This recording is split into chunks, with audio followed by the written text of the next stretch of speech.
We are finally back with another build. Sorry for the long ass delay in between videos and guides. This is a Divine Ire build, played in true Dragon Ball style, with no weapons and just our fists. By using Doryani's fist, we can blast Divine Ire with our bare hands. We play with 100% conversion, so we do no physical damage, and through multiple unique items we can achieve a balance of equal parts lightning and cold damage. True elemental power wielded by the hands of this long neck and no pants looking ass homeless man. With a really solid AoE, big chungus damage, and everything else that is juicy, we clap packs like we were Donkey Kong. This build is moderately expensive, however very reliable results can be achieved on a budget as well. It is a very good skill and character setup for beginner players, with one button gameplay leaving you able to focus on fine tuning your other mechanics such as dodging. A full build guide write-up is in the description below, alongside timestamps and the path of building link. The pros of this build are fairly straightforward. Thanks to the simplicity of the skill and how we build our character, we end up having a very easy going playstyle. This is perfect for those that like to play the game in a less complicated way. We use a variety of elements which help us immensely. For example, being able to freeze enemies provides us with a huge layer of defense.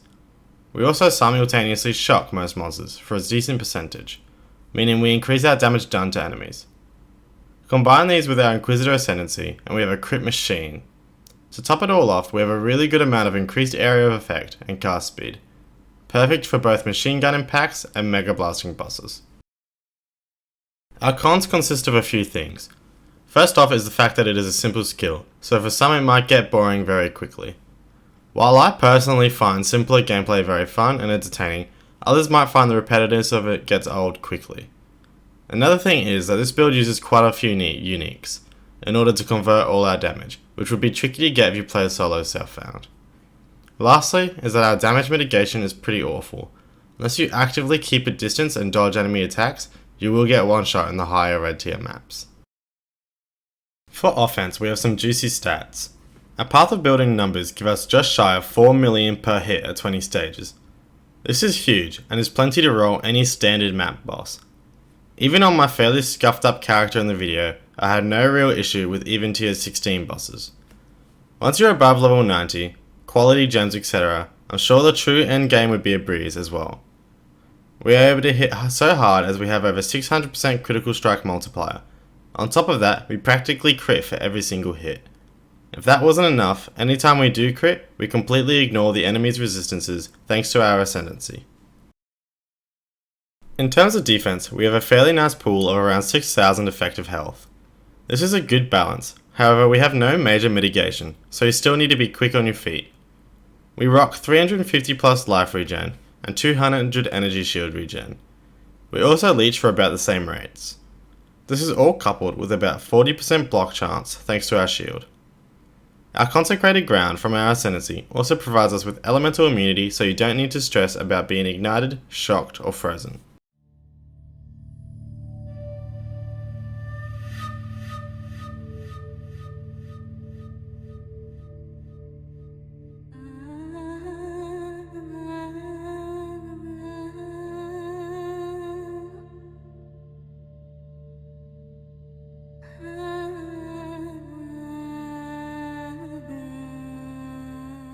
For our Bandit, we want to go with Armour. The two passive points are really good early on and help us reach the rest of our tree without having to reach a ridiculous level. Alira is also another really good choice as she gives us critical strike multiplier, mana regen, and all percent elemental resistance. It depends on whether you want to reach a higher level. If you're aiming for 100 or level 95 plus, Alira is probably a better choice as you can get better gear. If you're not aiming for that high, then going with Armour is probably the better choice. For our Ascendancy, we go with Inquisitor. Inquisitor was just a fairly no-brainer person to pick as it gives us crit, it gives us penetration, it gives us everything juicy we want with our build. If you wanted to go Hierophant, you could build a mega AoE Divine Ire, but you have to really invest into the mana and the strength stacking and it's not really worth the payoff. Our first point in Inquisitor is Sanctuary. Sanctuary gives us consecrated ground while we're stationary, we regenerate 15 mana per second while we're on the consecrated ground, and we also increased our damage done to enemies by 10%. This is perfect to point early on as it gives us the mana regen we need so we can drop our pot and run both auras. This is pretty good early on and helps you cream through the rest of the game. This is the only point I find that was necessary while leveling. I didn't personally grab any other points until maps. Pyle's Path is the second point. This increases our cast speed while we're on that consecrated ground. Our consecrated ground also grants us immunity to elemental ailments. We regenerate 200 energy shield per second while on our consecrated ground, and our consecrated ground lasts 4 seconds longer. The 200 energy per shield per second is great, and helps keep our energy shield practically full while entering early maps and leveling. The cast speed is really good as well, as we can machine gun our way through blood aqueducts where most of us spend our time leveling just after our cruel lab. Thirdly, we grab Righteous Providence. This increases our crit chance by 100% against enemies that are affected by no elemental ailments. This is perfect for our first Divine Ire Blast, as we can absolutely tear through the pack with a 100% crit chance. We also gain 45% critical strike multiplier against enemies that are affected by elemental ailments. This is good for those that don't die in that initial hit, as our second hit will hit them a lot harder with extra crit multiplier. And we also have 20% increased effect of non-damaging ailments on enemies. That one's not really important to our build. Lastly, we grab Inevitable Judgment. This is the perfect point actually for endgame, as it helps us ignore the resistance of monsters. Every time we crit, we can completely ignore the elemental resistance, and every time we don't do a crit, we penetrate at least 10% of it. This is perfect for the final bosses like Guardians and all the Awakeners or Conquerors. Not really Awakener, he's a hard boy to hit. But this is perfect as we can completely chew through their health, as they don't have any resistances when we crit. And that's 90% of the time, thanks to our consecrated ground. Divine Eye is a challenge spell skill, which converts 50% of our physical damage to lightning damage and does the rest as 50% physical spell damage. So depending on how far you channel and what stage you reach, it will determine your damage. Our maximum stages is 20, and it will release a huge beam-like attack which will decimate enemies. Thanks to the fact that it's a challenge skill, we have many different gems that we can support it with, especially utility gems that also provide us huge damage. Our first order of priority is obviously to have our Divine Eye gem. Second order of priority is to grab Infused Channeling, as it increases our damage done and also gives us a little bit of a defense bonus. After that, our third ideal gem is Energy Leech. This gives us more damage while on full energy shield, more damage while leeching, and it also just helps us provide leech. After that, we want to grab Inspiration. This gives us 730. This gives us increased damage per inspiration charge and increased crit chance per inspiration charge, as well as reducing the cost of our overall skill, meaning we can reserve most of our mana and be completely fine. After that, we want to grab Controlled Destruction. Ideally, if you can afford it, grab an Awakened Controlled Destruction, but a normal one will work just fine, and any footage you see is just a normal Controlled Destruction. If you grab an Awakened one, you really won't have much problem with things like Conquerors and stuff though. Same goes for the last one, Increased Area Effect. If you want pure damage, go with added lightning damage instead, but instead if you grab Awakened added lightning damage or Awakened increased area effect, they're also much better. Always try and grab the Awakened version of the gem that you're after.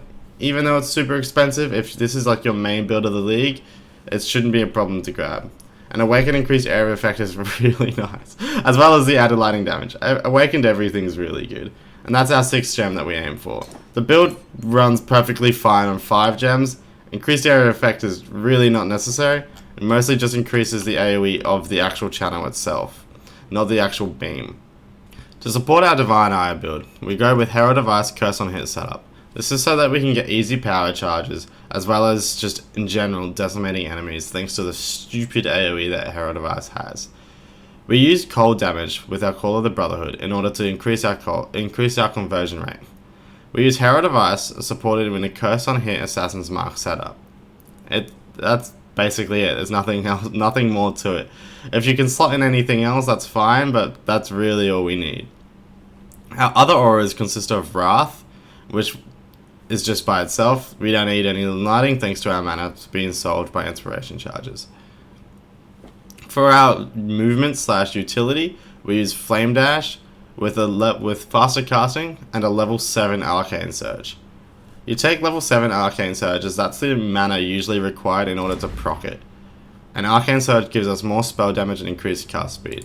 You always want to have this at a level that you can proc just after 1 Flame Dash, as then you can always be rocking the increased spell damage, which is perfect. Other than that, we have a Vaal Righteous Fire, just for the final boss. Pop it and it'll do extra damage. And then your general cast when damage taken setup. I leave my cast when damage taken at level 7, as for this build I find that's a quarter of its health, and that's how I like to keep it. That's triggered to be at a quarter of the health taken. So we have cast when damage taken level 7, we have Immortal Call level 9, and we have Summon Flame Golem level 9. Purely because I'm lazy. Otherwise, take increased duration, keep it at level 20 or whatever, and you could self-cast Flame Golem. I'm just, yeah, ridiculously lazy, so that's what I go with. If you have the spare links, like I do, I'm just lazy and haven't set it up, you can chuck a spell totem in with something like Wither, just to help slow down the bosses or whatever you're fighting, and increase your chaos damage down. This is more important later when you have both the Series Promise, and you've leveled up more and you've gone all the way to Force Shaper, as you'll do far more chaos damage. Otherwise, it's just a nice little thing to throw in there, but it's really not necessary. Finally, we have our items. Thankfully, we don't have to worry about a weapon due to our Doryani's Fist, but instead, we worry quite a bit about our shield. Light of Lunaris Jingling Spirit Shield is the best option for us. It gives us huge crit chance for our spells, increased energy shield, cold damage, and everything else that's juicy. We also gain huge crit strike multiplier thanks to our non-crit strike recently, and per 1% chance to block attack damage. The first one's pretty useless, as we're almost always doing a crit chance. We're almost always doing a crit strike. But if you aren't, it's a nice little buffer. You can get better rare shields, and I've linked them in the build guide below, but it's exalts for better. It's exalts for better shields, and these are like 30 chaos for a low end one. I just grabbed the cheapest. I don't really care about the price too much. Next up, we have our Carcass Jack. This is purely for the area effect and area damage, but it also has basically everything else you want, such as maximum life, elemental resistance, and increased energy shield and evasion rating. I also happened to get a 6-link one drop for me, so I was very fortunate and decided to build around it. But these are usually pretty cheap, and you can usually grab a 5-linked one very easily. 6-link isn't really necessary. Our main build enabling item is Doryani's Fist. This gives us 130 to 360 lightning damage to spells while unarmed. We also get the Doryani's Touch skill, which we're never going to use, but I don't know, it looks cool. The lightning damage to spells while unarmed is super important, and you also definitely need to make sure to have auto equip turned off, as if you pick up a claw or anything, I myself did it, you will automatically equip the item, and you will lose a huge amount of damage. I didn't notice for ages, but I think I went 5 levels with some random rare claw that I'd picked up, but yeah, that's definitely not ideal. Next up, we have our rings. We take the Gifts from Above ring to help our consecrated ground and create more consecrate as we deal crit strike chances. It also increases our rarity with our crit strikes and just everything else that's good. And this is probably our best damaging deal item, especially because we get a 50% increased damage while on consecrated ground. If it wasn't for our need to convert our damage, I would take 2 of these, but instead we have Call of the Brotherhood as our second ring. If you grab the elemental quality damage, you can increase the conversion up to almost 50%. This is huge, as we already had 100% lightning, and it's just double dipping on everything good, especially the cold. So we need this pretty badly thanks to the conversion. We also have a 100% chance to shock against frozen enemies. Couple that with our shock in general, every enemy is shocked. Obviously not like the big endgame bosses, we're not shocking them for full amounts, but you can still probably shock them for a little bit. Next up, for our other conversion item, we have Storm Charger Plated Greaves. We take this purely because of the 30% of physical damage converted to lightning damage. We're trying to convert the rest of the 50% that's from Divine Eye naturally all the way to lightning damage, so we don't have to worry about the physical. We need the Storm Charger to do this. The 30% is huge, and it can't really get that much anywhere else in the game. On top of that though, it gives us huge lightning resistance, which basically leaves us free in that department on the rest of the items, as well as increased movement speed and effective shock. For our rares, we just take a rare belt and rare helmet with as much resistance as you can get. Legit squeeze the shit out of it on there. If you can get a belt with no quality modifiers and add some, It's very expensive to add. They're about 16 chaos per percent. But it's a much better way in order to get a huge amount of resistance. I think I got this belt for 30 chaos maybe, if I was lucky. You can usually find them around in League pretty easily, as long as you're not looking for max life on the item, otherwise it would then be buffed up. Try and get it so you can craft it on later, so that's why it's a lot cheaper. You really need to squeeze out like 120% minimum all elemental resistance on both of these items though. Otherwise you can't make it. You'd have to get it on jewels or something else, as I'm a real thought for squeezing DPS out on rings and amulets. I don't get shit anywhere else. I don't get lightning, I don't get resistance anywhere else. And you can see here with this item. In the build link, the best way to find these items is in the build guide below. I have trade links in the item section. You can just click and it will load up just everything for you. You just click it, load it up, and sort by. In the case of the amulet, if you click some, you'll be able to buy the best amulet you can find for whatever price you're looking for. We don't want to grab a corrupted amulet, as we want to be able to allocate arcane potency, and that is super important. It's huge DPS being able to allocate stuff and anoint them thanks to Blight. So you definitely want to grab a non-corrupted version. In general, if you're just looking for mods yourself and not going through the sum link, you then just look for general shaper mods as fizz damage, as extra cold damage, lightning damage, etc, etc. And most importantly, crit strike multiplier, as that's a big juicer. I think that's all for our items. You grab the standard pots, instant bleeding. We grab it Zeres. I use a warding diamond flask just to combat fucking temporal chains. Otherwise you could use one that increases your cast speed, although we have a lot of it already, so I don't think it's that necessary. Taste I Hate's a huge boost to our damage, and definitely good to grab for on a much cheaper budget. And lastly, grab a Quicksilver flask. I should have that fucking... There we go, just chuck that. Not a normal one, a fucking decent one. Or, if you have an insane budget, grab Bottled Faith, although it's like 14 exalts. So, you can basically do the whole build on 14 exalts, let alone one flask. It does increase our damage by about 30% though, so it's very much worth noting. Lastly is our jewels. We want to grab... I still need a jewel slot over here. Our most important one is to grab a Watcher's Eye. The Watcher's Eye is the final conversion for our Fizz to Lightning, and you need it pretty essentially. Other than that, that's the most important modifier, and if you're on a budget, just search for the Wrath, the converted to lightning damage while affected by Wrath. If you have a little bit more money, you can add other things that are affected by Wrath, such as increased crit strike chance, or increased lightning damage, etc. It'll be in the exalts when you're looking at that price though. I think I grabbed this one for 4x or something like that, maybe. My memory's a bit hazy. Other than that, pretty much just crit strike multiplier and max life for the rest of our jewels. That's all we pretty much need. Crit strike multiplier is the real true damage in our build. And that's all for items.